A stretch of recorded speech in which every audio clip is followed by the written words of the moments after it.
welcome to VOP this morning. Yeah, good morning. Thank you for having me. Thank you for joining us. We've been actually expecting you to join us. So far, we've been having the conversation concerning the president's certificate debacle. We do know that 2 days ago, the PDP and the APC sat in court in Chicago. And the idea is about the authentication of President Bola Tinubu's certificate. And then the school is saying they could not authenticate that certificate. We actually had Barrister Evans Ifewi here when we're asking a question, why is it difficult for the school to authenticate the certificate? The president said that certificate was signed by one Elnora lady, Elnora Daniels, in 1979.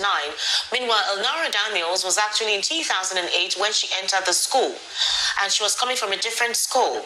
So there's a lot of contradictions to that particular certificate. What's your take on that? Well, my take is that the school is doing its best to avoid their principal officers going to jail in the United States of America for fraud and perjury.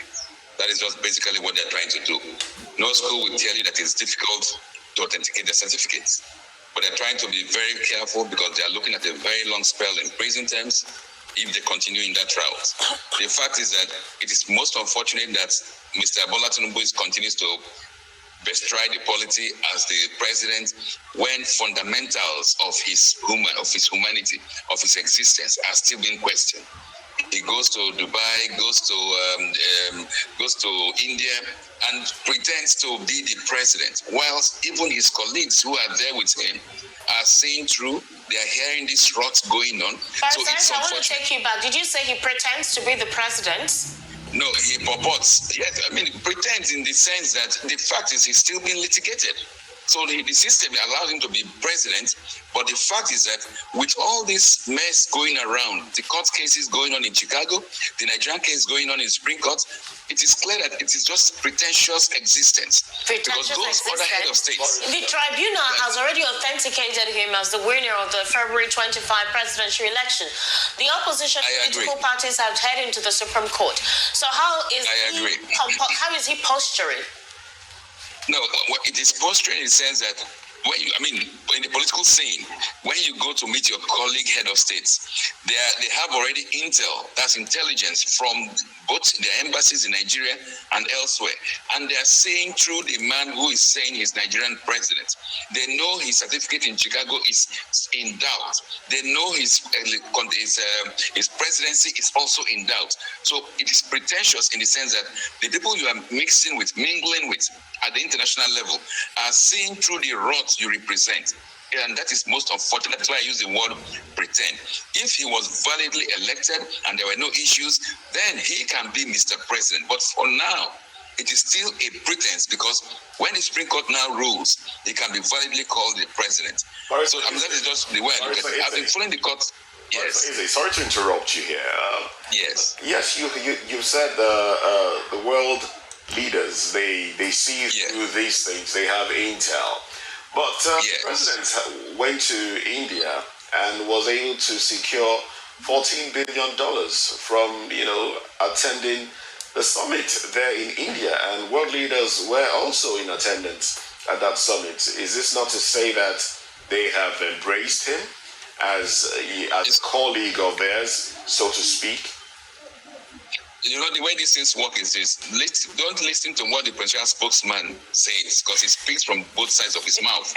We heard what they mentioned when he said he got to the UAE and they got Nigeria's visa issue resolved. And the next day, the authorities in the UAE were saying no such thing has been resolved yet. Barrister Eze, you said we should not listen to what the presidential spokesperson says? No. Yes, basically, Ngulale speaks from both sides of his mouth. And I use the example of the visa issue with Dubai. The presidency announced that issue has been resolved. And the next minute, the issues from the UAE is saying no such issue has been resolved. So let us not talk about 14 billion until we see 14 billion.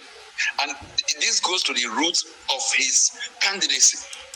This is a man who has been involved in drug trafficking, money laundering. So we have to see to believe. We can't just take 14 billion as coming from where? By who? Has the UAE debunked it? They have not affirmed. They have not affirmed it, and I'm not sure any Nigerian has gone to UAE since he's made those comments.